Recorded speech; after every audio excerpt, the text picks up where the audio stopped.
समाज हो, दलित समाज हो, आदिवासी समाज हो, इन सबको उनकी एक लीडरशिप बने, उनकी एक आवाज रहे।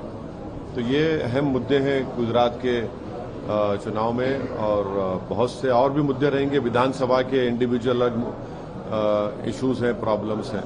अभी जो मोरबी में हादसा हुआ है सर, क्या वो कोई मुद्दा होगा वोटर उस हादसे को लेकर? क्योंकि अभी ताजा हादसा है, इलेक्शन कमीशन ने बोला कि ये डिले हुआ अनाउंसमेंट है मोरबी की वजह से। नहीं, जो मोरबी में हुआ वो निहायत ही अफसोसनाक है। वो भी गुजरात की हुकूमत की मिस गवर्नेंस की एक मिसाल है कि जिस कंपनी को ठेका दिया गया था उनको तो इसका तजुर्बा था ही नहीं, और उन्होंने कुछ काम उस पर जिस तरीके से करना था, और वहाँ की म्यूनसिपैलिटी, वहाँ की जो सिविक अथॉरिटीज़ है, उन्होंने उसका टेस्ट भी नहीं किया, फिटनेस सर्टिफिकेट दिया नहीं। तो जाहिर है ये एक मिस गवर्नेंस का इशू है। सर, आज आपने अभी सुबह ट्वीट किया है कि मैं मुसलमान हूँ, उसके फख्र है मेरे को, और मैं कभी हिंदू के खिलाफ नहीं था, कभी बोला नहीं हूँ और न कभी बोलूँगा। क्या वजह रही सर उसकी? वजह क्या है भाई? जब आप पब्लिक स्पीच देते हैं तो उसमें आप इन चीज़ों को उठाते हैं, तो इसलिए हमने कहा है। चुनाव आयोग जो घोषणा है, ये जो चुनाव की तारीखों की हुई है, उस पर कांग्रेस ने सीधे नहीं लेकिन इशारों में उनकी निष्पक्षता पर, चुनाव आयोग की निष्पक्षता पर सवाल खड़े किए हैं। आप भी एक पार्टी के प्रमुख हैं, आपको क्या क्या लगता है? देखिए,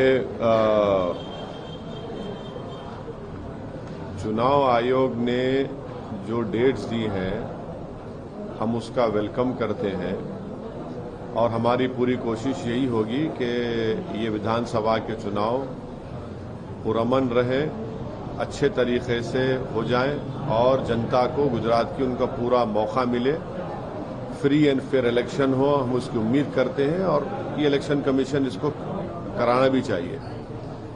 अब इससे बढ़कर मुझे कोई कहने की जरूरत नहीं है। सर, कल हमारे चैनल पे जेपी नड्डा, जो कि भारतीय जनता पार्टी के अध्यक्ष हैं, उन्होंने आपका नाम लेके काफ़ी सारी बातें कही कि आप सिर्फ मुस्लिम माइनॉरिटीज़ की राजनीति करते हैं, सिर्फ 20% की राजनीति करते हैं, और ये देखा गया है कि जो भी मोदी जी के स्कीम्स है उसका फ़ायदा, चाहे वो उज्ज्वला स्कीम हो या फिर इज्जत घर हो, सभी मुसलमानों को भी उसमें दिया गया है, सभी नीडी। तो मैं उनको ये कह रहा हूँ कि आप जब इतना बड़ा दावा कर रहे हैं तो आप एक लिस्ट दे दीजिए आप ही के चैनल को, उज्ज्वला में, घर की स्कीम में, बल्कि उससे बढ़कर मैं कह रहा हूं जो प्रधानमंत्री के नाम से स्कीम है मिनिस्ट्री ऑफ माइनॉरिटी वेलफेयर में,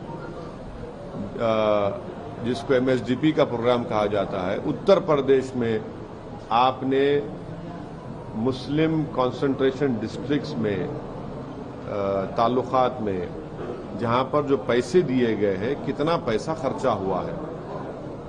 प्रधानमंत्री आवास योजना में कितने अल्पसंख्यक समाज को घर मिले हैं, वो आपको दे दे लिस्ट, वो इसी को छोड़ दें, और वो ये देश को बता दें कि उनके MP ने दिल्ली में एक भाषण देकर कहा कि मुसलमानों का इकोनॉमिक बॉयकॉट होना चाहिए।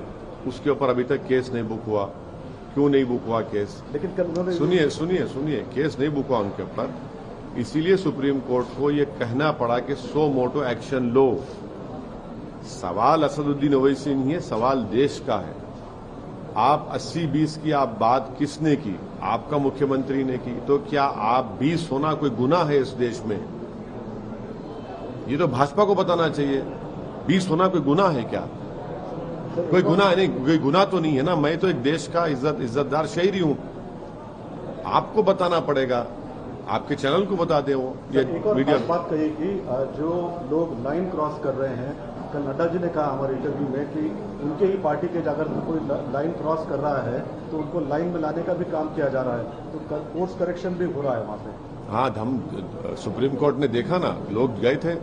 धर्म संसद आप ही के प्रदेशों में होता है।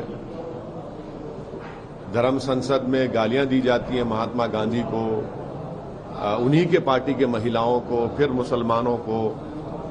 तो कोर्स करेक्शन कहाँ हो रहा है? उनका MP दिल्ली का इकोनॉमिक बाइकआउट की बात किया है। क्या क्या बोलते हैं, रोज कोई ना कोई बात आती है।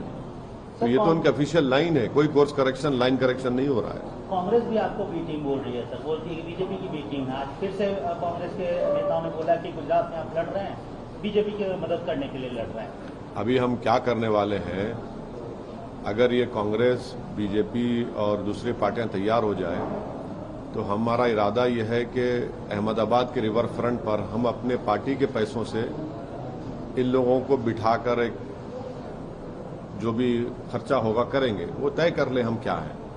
वो तैयार हैं कि वो रिवर फ्रंट पर बिठा देते हैं उनको। अब चाय तो नहीं बना पाएंगे, मगर जो भी अहमदाबाद की चाय बिस्किट होगी हम खिला देते हैं उनको, डोकला भी रख देते हैं। वो तय कर लें बैठ के कि हम क्या हैं। मगर नहीं, हमको इनके सर्टिफिकेट की जरूरत नहीं है, और जितना ज्यादा वो बोलेंगे हमको, उससे हमको फायदा ही होने वाला है। बोलते रहिए, हमको कोई फर्क पड़ने वाला नहीं है। देखिए, हम अपनी पार्टी के लिए, अपनी पार्टी के कैंडिडेट्स के लिए काम करते हैं, और इस तरह से जो लोग झूठ बोलते हैं, बकवास करते हैं, इससे क्या फर्क पड़ता? कोई फर्क पड़ने वाला नहीं। कितने सीटों पे लड़ेंगे सर?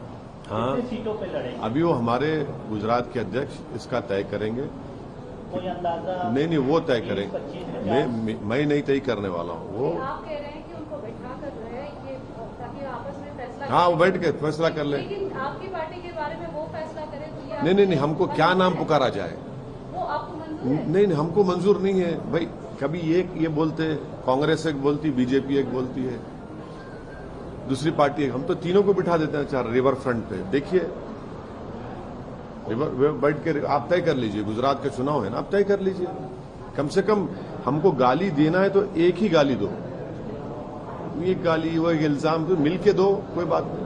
गुजरात और हिमाचल में चुनाव है सर, राहुल गांधी तेलंगाना में पदयात्रा कर रहे हैं। मुझे उस पर कुछ कहना नहीं है, उनका पार्टी का प्रोग्राम है, वो बताएंगे क्या करेंगे। मुझे उससे कोई मतलब ही नहीं है। एमआईएम के टारगेट वोटर्स कौन रहने वाले हैं और साथ ही में हर नहीं, देखिए, पार्टी की तरफ से आप लोग लड़ेंगे? देखिए, वोटर को टारगेट बोलना वोटर की तौहीन है। मतदान जब होता है, जो वोटर होता है, हम तमाम की कोशिश होगी कि हम हमारे हक में वोट दें, और उसके लिए हम पूरी कोशिश करेंगे। तो टारगेट जरा बहुत ही क्रूड वर्ड है। हम कोशिश करेंगे उनका दिल जीतने के लिए, उनको समझाने के लिए कोशिश हो रही है।